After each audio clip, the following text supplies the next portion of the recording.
2 kali lebih baik adalah slogan dari Wali Kota Makassar saat ini, yakni Muhammad Ramdan Pomanto. Politisi yang lahir dari keluarga sederhana ini mengawali karirnya sebagai arsitek dan konsultan tata kota. Dengan kesederhanaannya, pria yang kerap disapa Dani ini memiliki kedekatan yang luar biasa dengan masyarakat Kota Makassar. Ia bersama-sama merangkul masyarakat untuk memajukan Kota Makassar dengan program wisata lorong.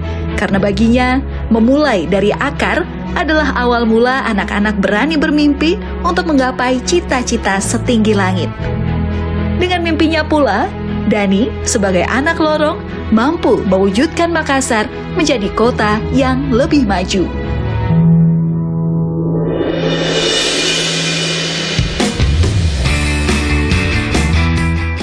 Dua kali terpilih menjadi wali kota dan meskipun sempat jatuh bangun, namun beliau berkomitmen untuk menjadikan kotanya 2 kali lebih baik. Dan disinilah saya di kota metropolitan dari timur Indonesia, Makassar.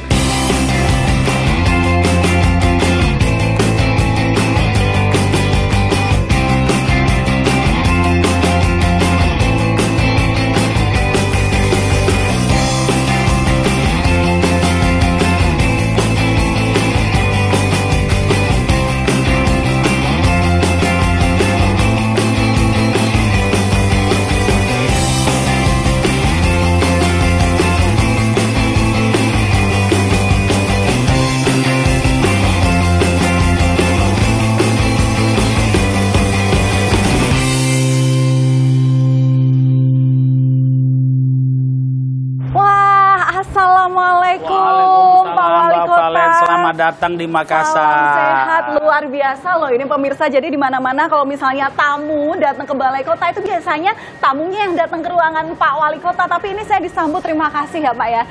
Ini bukti pejabat yang akrab sama semua warganya, termasuk bukan hanya warga yang dari Makassar saja, tapi saya dari Jakarta jauh-jauh untuk bertemu Apalagi Bapak. dari Jakarta. Pak, sebelum saya mau ngobrol lebih jauh dengan Bapak nih, saya ada 3 pertanyaan yang harus dijawab cepat. Nggak boleh dijawab dua-duanya ya Pak, ya. Nggak boleh jawaban cari aman ini. Oke, pertanyaan yang pertama, pilih golf atau softball? Golf. Oh golf, rupanya mantan atlet nasional udah ganti pilihan ya. Oke, wali kota gubernur? Sekarang wali kota. Sekarang wali kota. Berarti sekali lagi pertanyaan, kalau Makassar atau Sulawesi Selatan?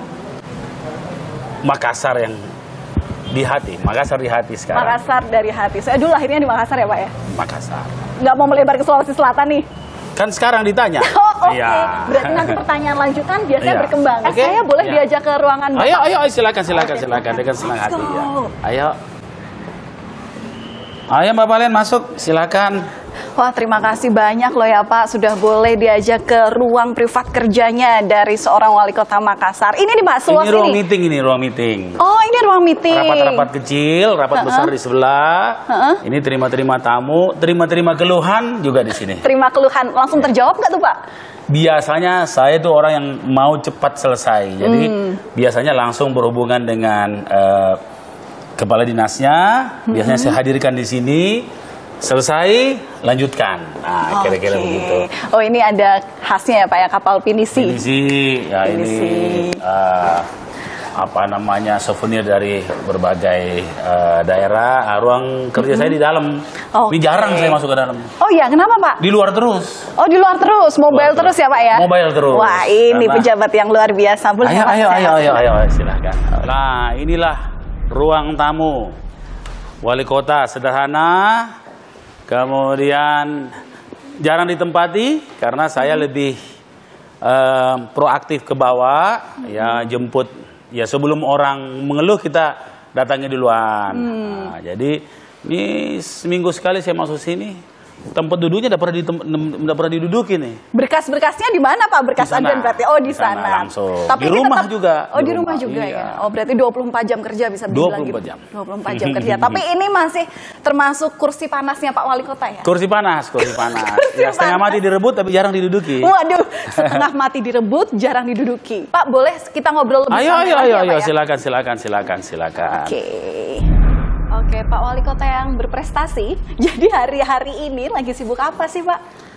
Pagi-pagi sejak jam 6 saya menerima beberapa keluhan, misalnya PK5, ada beberapa kawasan PK5 yang kemudian ditertibkan, kemudian mereka menyampaikan keluhan-keluhannya. Misalnya mereka pengen lebih soft, kemudian tetap bisa mau ikut pemerintah. Mereka kan dengan komunikasi saya kan bagus, jadi walaupun misalnya kita tertibkan, mereka ikut.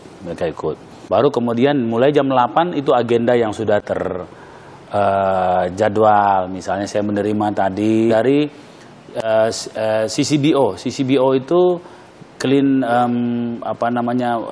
langit biru dan oceans oceans yang bebas plastik. Pak, kita ngobrolin soal kemarin yang kunjungan kerja Bapak ke beberapa negara ya Pak ya, ada Australia, di Amerika, kemudian juga di Singapura. Nah itu dalam rangka apa sih Pak sebenarnya? Pertama tentunya kami berterima kasih pada negara Australia, Amerika dan Singapura. Yang pertama karena mereka apresiasi dengan apa yang telah mereka kolaborasikan dengan Makassar. Dengan Australia kita punya program namanya RISE. RISE itu adalah Revitalization Informal Settlement and Environment. Dari Australia kemudian ke Singapura? Langsung ke Amerika. Jadi Amerika. 4 hari saya pulang, langsung ke Amerika. Ya. Ke Amerika ini undangan dari National Science Foundation Department and State Amerika. Sebuah lembaga kayak BRIN-nya Amerika. Disitulah pusat semua penelitian. Kebetulan undangan ini berhubungan dengan lorong-lorong ini. Lorong garden lorong garden, lorong wisata. Pulang langsung saya ke Singapura karena menghadiri World City Summit. Kebetulan Duta Besar Singapura menyampaikan lewat surat bahwa ada dua menteri mau ketemu, Menteri Infokom dan Menteri Luar Negeri, secara 4 mata. Nah, tapi kan memang bersahabat kita cari restoran yang mana kita ngobrol-ngobrol berdua. Di samping menghadiri World City Summit. Kemudian apa Pak oleh-oleh komitmen investasi yang bisa dibawa Bapak untuk Makassar? Oleh-olehnya udah ada. Tadi sudah saya terima. Mereka sudah mulai investasi, tertarik waste to energy, kemudian soal kesehatan, soal artificial intelligence. Ya mereka sangat tertarik sekali karena kami kan punya program. Nanti mudah-mudahan ada di War Room. Kami punya real time, jadi mereka bisa lihat apa yang kami buat. Dan itu kami selalu dengan evidence base ya. Evidence base gampang, saya bilang buka Google, sekarang lihat, misalnya lorong wisata, coba lihat lorong wisata yang diposting-posting itu kan sudah jadi evidence itu kan.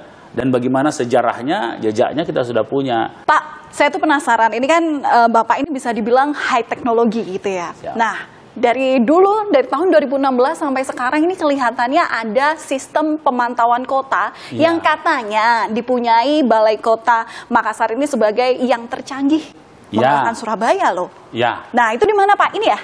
Bukan, nanti di atas, nanti saya antar sebentar. Oke, jangan dilanjut dulu Pak, kita langsung aja ke ruangannya karena kita lihat gimana canggihnya war room yang dimiliki oleh Pak Wali Kota dan jajaran. Iya.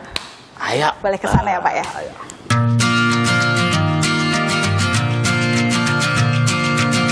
Ini ya Pak ya, berarti ruangan andalannya. Ya, War Room sejak 2016, jadi ya lumayan tua juga, ya. Tapi beberapa teknologi masih update, bahkan tempat lain belum sampai ke situ. Misalnya 7K, kamera 7K.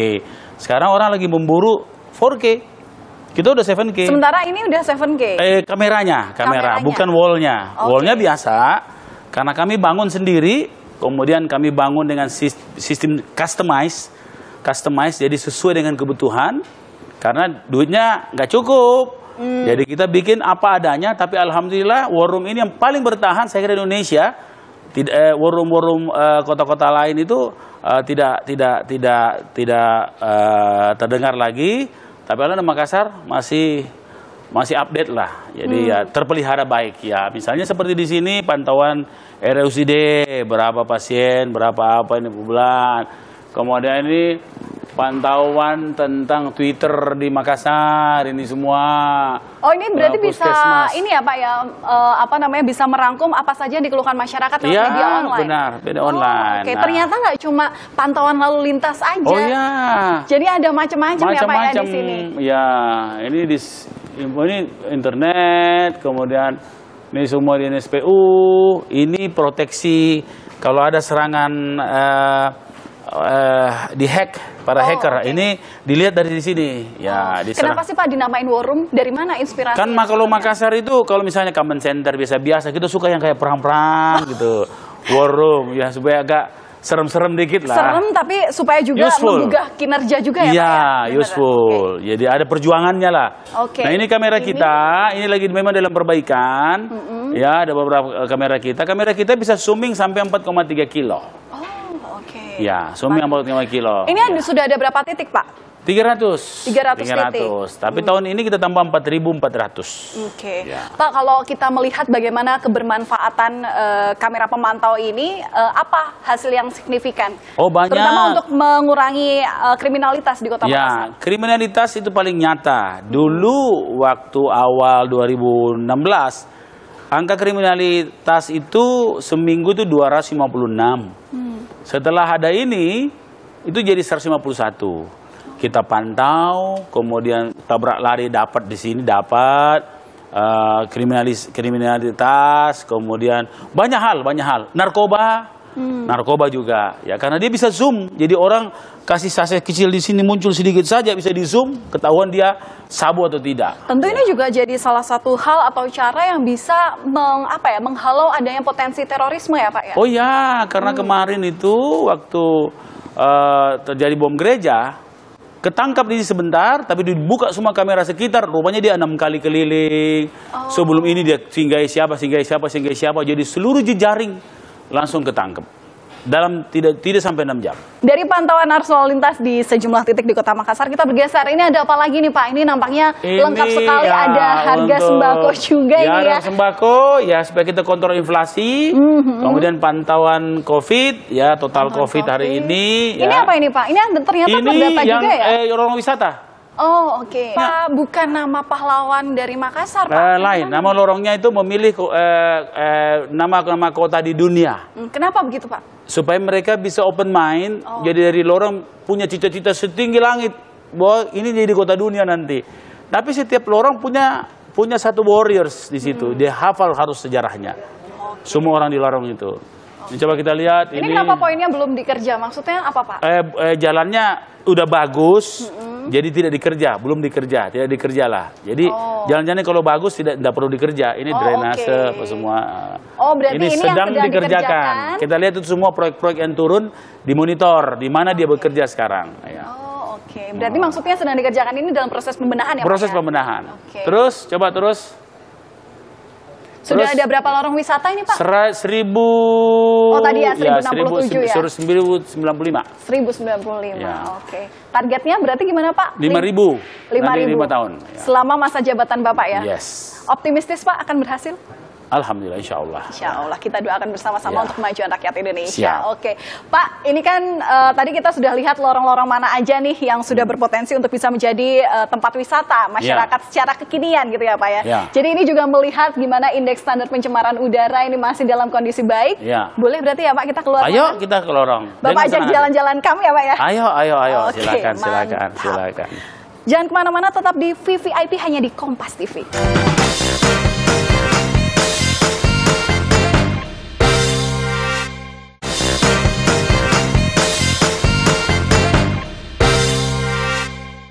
Kita masih bersama dengan Makassar 1, Bapak Dhani Pemantau. Terima kasih sudah boleh mencoba menjajal bagaimana sih sebenarnya mobil pribadi dari seorang wali kota gitu ya.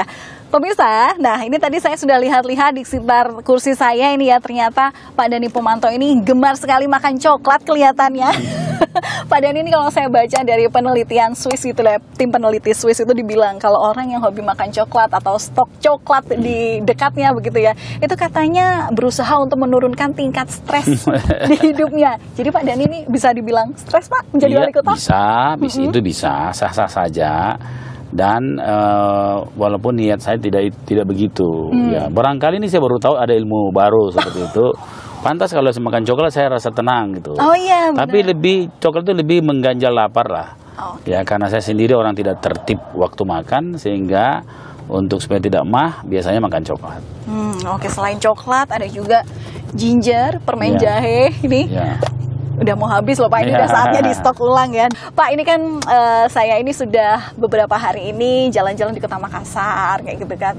Tentu memang pembangunannya luar biasa Pak. Siap. Kemudian juga banyak sekali lorong-lorong wisata, apalagi Bapak targetkan bahwa setahun itu 1.000 lorong wisata, jadi 5 tahun itu peroleh 5.000 gitu kan Pak. Nah, apalagi sih Pak hal-hal yang pengen dibangun di Makassar yang mungkin sampai saat ini baru rencana? Ya. Kami yang sudah menyelesaikan perencanaan yaitu namanya Government Center, yaitu gedung 8 lantai dengan panjang sekitar 120 meter. Di dalamnya ada mall pelayanan publik. Di dalamnya ada Marvek, namanya Marvek itu Makassar Virtual Economic Center, sebuah command center baru itu 4 kali lipat yang ada tadi baru kita lihat dengan teknologi yang paling canggih. Tidak lain, bukan hanya memonitor kota ini, tetapi monitor semua program dan semua pertumbuhan ekonomi di Makassar, terutama dari lorong-lorong itu. Terus kami akan membidding waste to energy bulan depan kita sudah bidding tender. Kemudian kita segera akan bidding juga revitalisasi Pantai Losari. Pantai Losari akan kita jadi 3 lantai. Di atas itu pelataran yang tinggi, jadi lebih enak, lebih wide dia, lebih bagus angle-nya. Ini Pak, kan yang pasti ingin diperkenalkan Bapak, ini kan Makassar kepada dunia ya Pak ya, iya, benar nasional. Sekali. Ini juga informasinya nanti September akan digelar festival.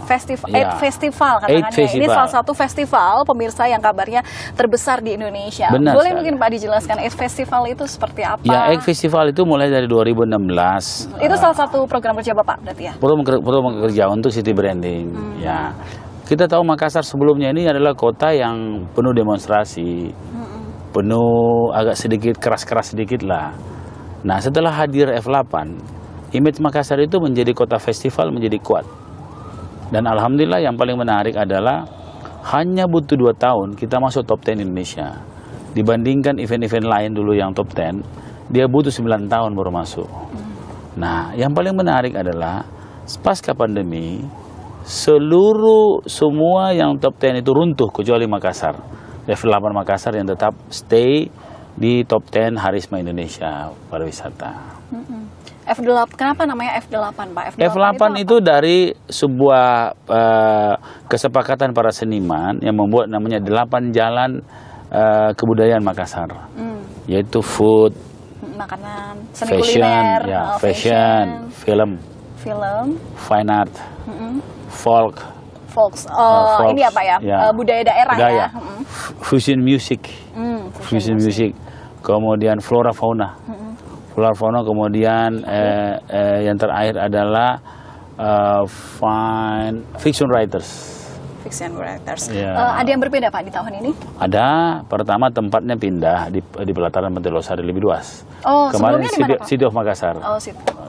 Kedua, kita udah masuk dunia metaverse. Beberapa desain-desain itu masyarakat bisa lihat lewat Oculus. Nah, kemudian yang ketiga, komposisinya kita lebih sempurnakan. Dan yang keempat udah dikelola semi swasta. Nah, yang kelima memang khusus di event-event tertentu berbayar. Kita udah mulai masuk komersil. Yang lain tidak bayar. Ya.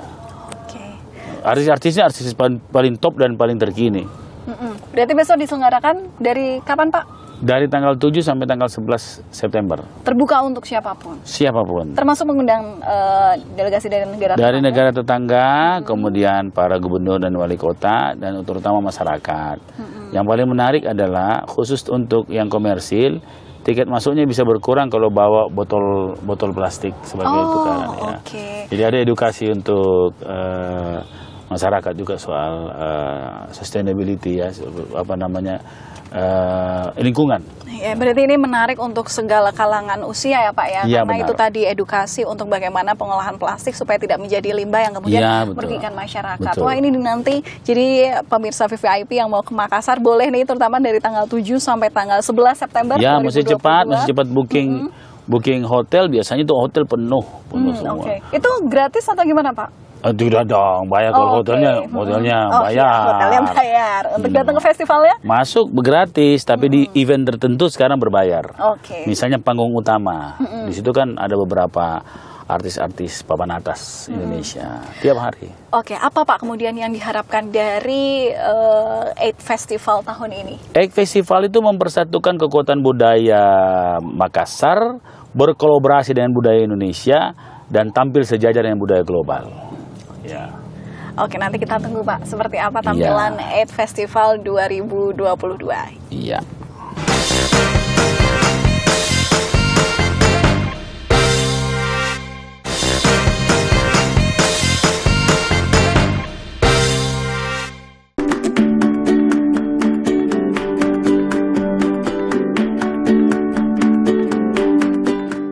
Nah, saudara, sekarang ini kita sudah sampai di salah satu lorong wisata, di mana ini menjadi salah satu program andalan dari Makassar 1. Nah, Pak Wali Kota, boleh dijelasin mungkin ini sebenarnya lorong wisata ini terinspirasi dari mana, dan kemudian apa sih sebenarnya yang ditawarkan? Lorong itu sebelumnya adalah tempat yang paling terlupakan. Dalam bahasa globalnya kira abandoned, yang cukup terlantar. Padahal lorong itu memegang peranan penting di dalam anatomi kota. Lorong itu adalah sel kota. Sel itu menentukan sehat, sakit, atau matinya sebuah tubuh manusia. Maka lorong itu adalah sel kota. Kalau kita membangun kota tanpa memperhatikan lorong, ibarat orang mau make up tapi orangnya sakit-sakitan. Tapi kalau kita mulai dari lorong, sama dengan mulai dari akar, roots. Kalau lorongnya bersih, lorongnya produktif, masyarakatnya partisipatif, insya Allah menjadi sebuah sel sehat yang akan memberikan pertumbuhan bagi sebuah kota seperti Kota Makassar. Saudara, ini kalau misalnya dilihat ya, ini biasanya nih kita melihat lorong itu adalah suatu hal yang identik dengan kata sempit, gelap. Kadang kalau malam hari itu ngeri gitu ya Pak ya. Tapi kalau dilihat ini warna-warni, lebih estetik gitu ya. Dan ini juga menjadikan kalau misalnya dilihat ini warganya juga semangat. Katanya ini juga ada kegiatan UMKM di sini juga ya Pak? Ya, namanya KWT, Kelompok Wanita Tani. Mereka menanam sayur-sayuran hidroponik dan cabai dan sejenisnya lah, hortikultura. Nah, di samping itu, di samping mereka jual, mereka juga menggunakannya sendiri. Jadi secara food security, ada ketahanan pangan yang ada di sini. Termasuk UMKM yang ada di sini. Ya, ini UMKM. Ini jualannya ini siapa, Bu? Ibu. Oh, Bu Wiwi. Bu, udah ngerasa ini jadi dijual kemana, Bu? Biasa ke toko-toko terdekat saja. Ke toko-toko terdekat. Biasanya per hari omsetnya berapa, Ibu? Biasa 250 sampai 500. Ini berarti juga termasuk terdata ya, Pak ya? Nanti didata dan nanti diinkubasi. Nah, diinkubasi misalnya begini. Saya kan selalu mengatakan ini seperti sizingnya ini udah bagus kan? Ini udah bagus. Nah, kalau udah bagus, kalau diinkubasi pemerintah yang beli, nanti pemerintah yang edarkan.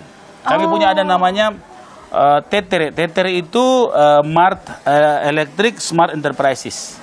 Nah, motor listrik yang ada gandengannya, kemudian dia keliling setiap RT, RW, memasarkan produk-produk yang diinkubasi. Jadi mereka kita pastikan bahwa mereka pasti dibeli, sehingga income-nya pasti ada income di lorong-lorong. Termasuk misalnya pakcoy. Pakcoy itu dia bikin minuman, itu minuman segar, healthy, fresh, memang cuma 1 hari. Nah, itu saya sudah wajibkan di pemerintah kota, wajib minum itu. Tapi tadi saya nggak lihat Pak, nggak lihat pokcoy ini Pak. Iya, tanamannya mana? Habis panen. Oh, habis panen. Kita ini tidak tahu jalannya. Oh, jadi nih? Iya, lama. Jadi sudah nanam sekarang, sudah nanam lagi. Sudah nanam. Baru panen. Jadi ada orang panen di lorong, bayangkan. Sementara menanam okra juga sekarang. Okra, jadi termasuk okra. Okra itu sebuah komoditi yang ada di Amerika Selatan. Yang punya obat kanker, ya, obat kuat dan punya vitamin yang cukup baik. Tunggu, Dek, tahu nggak ini siapa, Dek? Ya. Tahu nggak siapa? Ya. Hah? Siapa? Wali Kota. Siapa beda namanya? Siapa namanya? Namanya Pak siapa? Dani Pumanto. Iya. Kok bisa mengaji kalau begini? Ah, bisa. Apa beda satu ayat? Satu ayat beda. Apa beda Al-Fatihah? Coba. Bismillahirrahmanirrahim. Alhamdulillahirabbil alamin. Ar-Rahmanirrahim. Maliki yaumiddin. Iyyaka na'budu wa iyyaka nasta'in. Ihdinas siratal mustaqim. Siratal ladzina an'amta 'alaihim ghairil maghdubi 'alaihim waladdallin. Amin. Ini mesti dapat hadiah ini. Hadiah. Bisa. Anak-anak. Untuk anak-anak saja. Di shooting. Anak-anak saja. Anak-anak.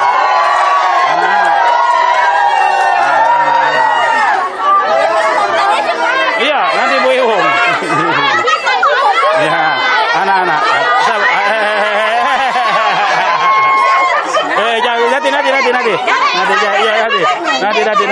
Nanti ya. Ya, nanti. Nah, ya, nanti. Waduh. Susah ya, Pak. Susah. Oke. Iya, enggak, kebetulan ada ya. Oke, Pak, ini kalau kita balik lagi deh ke lorong wisata ini, sebenarnya ini terinspirasi dari mana? Ini kan apakah betul ini Bapak kan dulu memang disebut-sebut sebagai anak lorong? Saya lahir di lorong lebih sempit dari lorong ini. Boleh. Saya nanti umur 40 tahun baru keluar dari lorong. Jadi saya lahir di lorong, kawin di lorong, 2 anak saya lahir di lorong. Ya. Ini jadi indah kayak gini Pak, warna-warni, kemudian juga dipasang payung-payung gantung, lebih terlihat estetik. Ini siapa Jadi Pak? ini sebenarnya menjadi ruang tamunya semua. Jadi anggap ruang tidur di dalam, tapi ruang tamunya semua di sini. Ruang sosial, tempat berkumpulnya. Bahkan kita bikin pengajian lorong di sini, di alas di sini dia bikin pengajian. Oh, ya, begitu. Ya. Arisan, ada arisan lorong. Biasa disisipkan untuk beli cat. Iya. Berarti ini semuanya niatan udah bersama ya. Oh, niatan dari masyarakat sendiri ya Pak ya? Oh, apalagi ya. Justru ini adalah yang pelihara masyarakat sendiri. Pemerintah kota tidak terlalu banyak di sini, makanya ini membanggakan karena mereka sendirilah yang ya. Nah, itu tadi ya. Jadi sebenarnya memang kota itu sebuah kota akan indah apabila adanya kerjasama antara pemerintah kota dan juga warga sekitar gitu. Pak, ini juga terkait dengan apa ya namanya otomatis keberkembangan sebuah kota gitu ya. Keberkembangan sebuah kota itu selain juga dengan apa namanya teknologi dan lain sebagainya. Ini ipal komunal juga. Kerja nyata kemudian kan yang perlu digarisbawahi adalah kemajuan dari sumber daya manusianya. Nah, seperti apa ini Bapak bisa membuat agar masyarakat ini juga sejalan dengan program-programnya Bapak yang akan mewujudkan Makassar sebagai smart city? Iya, jadi memang di sini nanti kita punya ada misalnya anak-anak unggul di sini. Kita punya namanya 1000 beasiswa anak lorong berprestasi. Berprestasi itu bukan berprestasi pendidikan, tapi olahraga, ada bakat, apa semua kita akan kasih beasiswa. Itu sudah bagian dari kita. Nah, kemudian capacity building semua nanti di sini ada organisasi ada namanya Delort, Dewan Lorong. Oh, oke. Ya ada Delortnya di sini? Ada. Mana Delortnya? Ya. Dewan Lorong. Oh, jadi 1 orang tua, 1 perempuan, 1 milenial. Oh. Ada 3. Dan itu fungsinya untuk jadi manajernya lorong ini. Ya, karena lorong ini akan produktif, saya akan bawa tamu untuk orang bisa makan semua di sini dan uangnya langsung ke masyarakat semua. Oh, luar biasa sekali. Ya. Oke, Pak, ini kan Bapak ini menargetkan dalam 1 periode kepemimpinan alias 5 tahun ke depan berarti akan ada 5.000 lorong wisata. Coba lihat ini logonya. Ya. Oh, oke. Logonya kita lihat. Ini pertama berbasis budaya. Kedua lengkap internetnya, jadi smart city.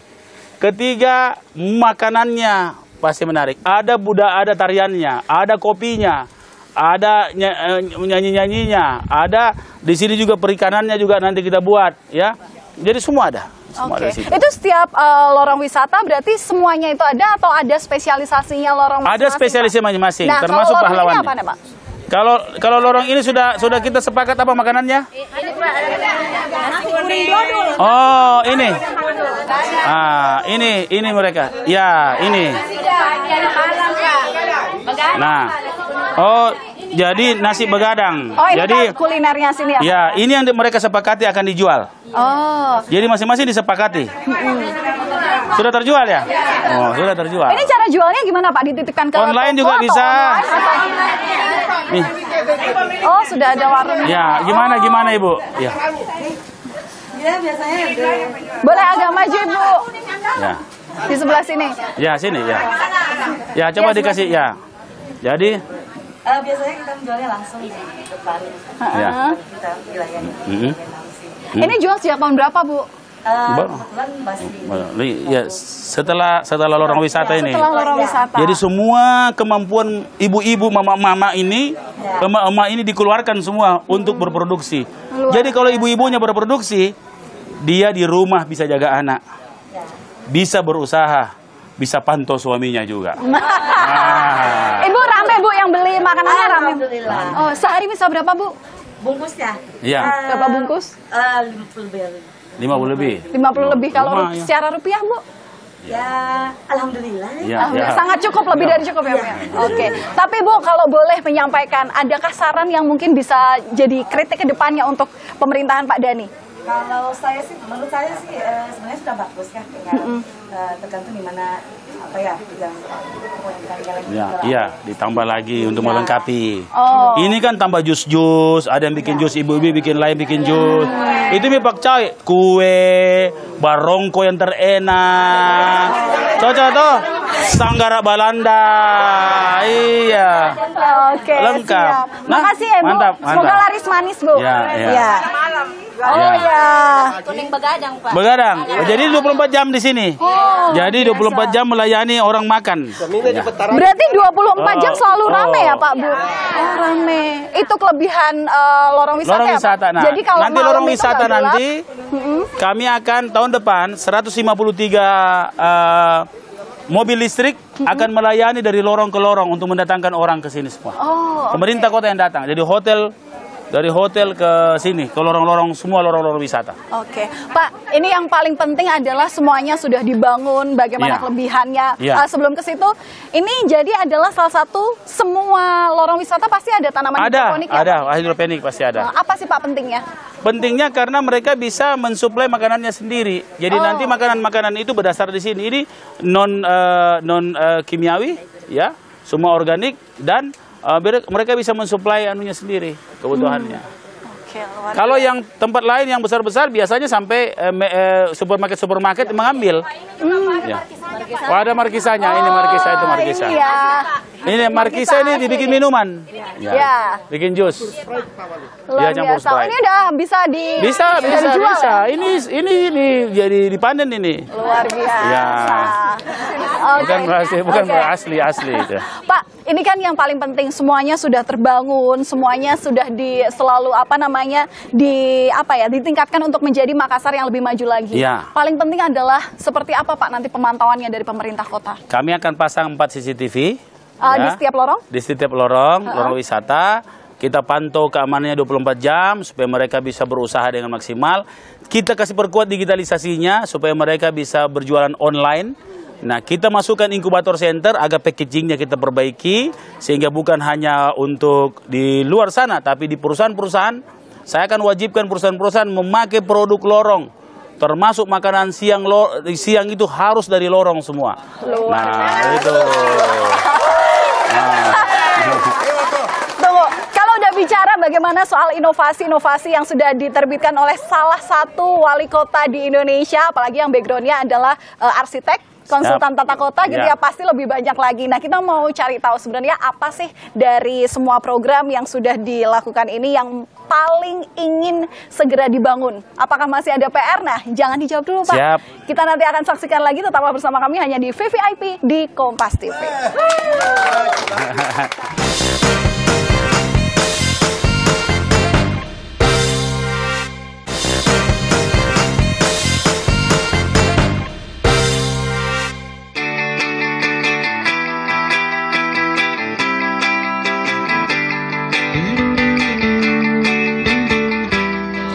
Nah, kali ini saudara, saya sudah sampai, saya bersama Pak Wali Kota tentunya ya, sudah sampai di lokasi favorit wisatawan untuk selfie selain di Anjungan Losari, City of Makassar. Nah di sini Pak, saya juga mau tanya nih, terutama untuk proyeksi ke depannya.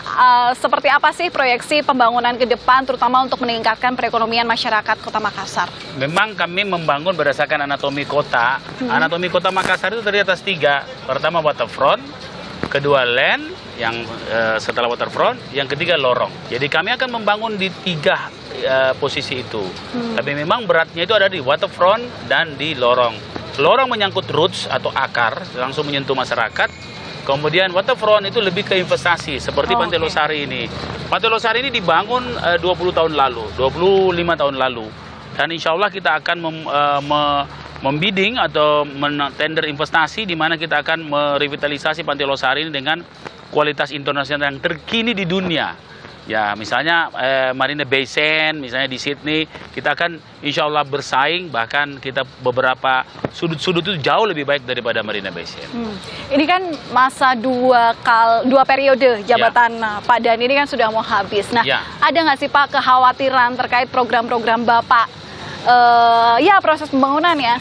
Memang banyak sih kekhawatiran, terutama dalam keberlanjutan semua program, terutama yang telah begitu bermanfaat bagi masyarakat yang sangat useful ya. Nah, sehingga saya kira memang harus ada perlindungan hukumnya terhadap inovasi-inovasi yang memang sudah bermanfaat bagi masyarakat. Misalnya persoalan lorong, waterfront, misalnya smart city kita yang sudah begitu baik. Dan saya kira, saya berharap wali kota akan datang harus sebaiknya melanjutkan ini tanpa mengurangi legasi wali kota yang akan datang. Ada nggak Pak, selama ini saya baca program kerja Bapak ini semenjak untuk maju ke wali kota Makassar ini ada 20 program kerja. 24. 24 ya, oke maaf. 24 itu ada nggak Pak, tantangan atau kesulitan atau halangan yang selama ini diterima? Ya, kebetulan memang halangannya itu ada pada public engagement. Selama kita dekat dengan masyarakat, program apapun mereka accept, mereka terima. Selama komunikasi baik, dalam bahasa Makassar itu sipakata, sipakalebi, sipakainga. Artinya kita saling mengingatkan, saling menghargai, saling berkomunikasi, tegur sapa, insya Allah mereka akan menerima. Orang Makassar itu membayar lebih. Kalau kita baik, dia akan lebih baik. Kita lebih serve mereka, lebih servis mereka, dia akan servis kita lebih baik. Begitu orang Makassar. Dan saya kira dalam psikologi itulah saya bergerak, dan alhamdulillah halangan-halangan yang besar walaupun kita lewati, tapi kita tidak alami terlalu panjang. Kenapa? Karena dukungan masyarakat. Oke. Ini Pak, ada lagi nih. Ini tentu tantangan untuk semua kota di Indonesia ya, terutama dalam investasi perihal pariwisata begitu Pak. Apa yang Bapak rencanakan ke depannya, terutama untuk menarik turis untuk lebih datang ke Kota Makassar ini? Kehebatan Makassar dibanding kota-kota lain adalah kulinernya. Keistimewaan Makassar di kota-kota lain adalah waterfrontnya. Dan hal yang paling spesifik dari orang Makassar itu adalah keramah tamahannya. Nah, keramah tamahan atau sombere ini kadang-kadang nggak keluar, yang keluar demonstrasinya. Padahal orang Makassar itu orang yang sangat sopan dan sangat punya jiwa brotherhood. Walaupun di dalam itu ada brave heart-nya ya, brave heart-nya, dan ada responsibility yang kuat. Jadi mereka protes, kalaupun dia protes itu tidak lain karena tanggung jawabnya mereka, baik itu tanggung jawab sosial atau tidak. Nah, maka dengan itu saya kira keistimewaan inilah yang kita jual menjadi bahagian daripada tourism. Hospitality, sombere, itu saya udah agak keliling-keliling di dunia. Saya kira ada hal yang spesifik bagi orang Makassar dalam menerima tamu. Karena tamu itu adalah raja, mereka senang menerima tamu. Banyak tempat lain yang kalau tamu dia cuek-cuek aja. Tapi kalau orang Makassar sangat-sangat menghargai tamu. Nah, itulah yang menjadi modal dasar kita untuk mengembangkan pariwisata. Nah, bagaimana caranya mereka datang kemari? Bikin festival. Kami punya festival bulanan dan kami punya F8 menjadi festival tahunan yang sudah diakui menjadi top 10 Harisma Indonesia. Dan kemudian kami menciptakan 5.000 lorong nantinya yang kemudian itu menjadi objek-objek turistik yang menarik, termasuk untuk bagaimana kita tour of gastronomi kita, makanan kita, kuliner kita.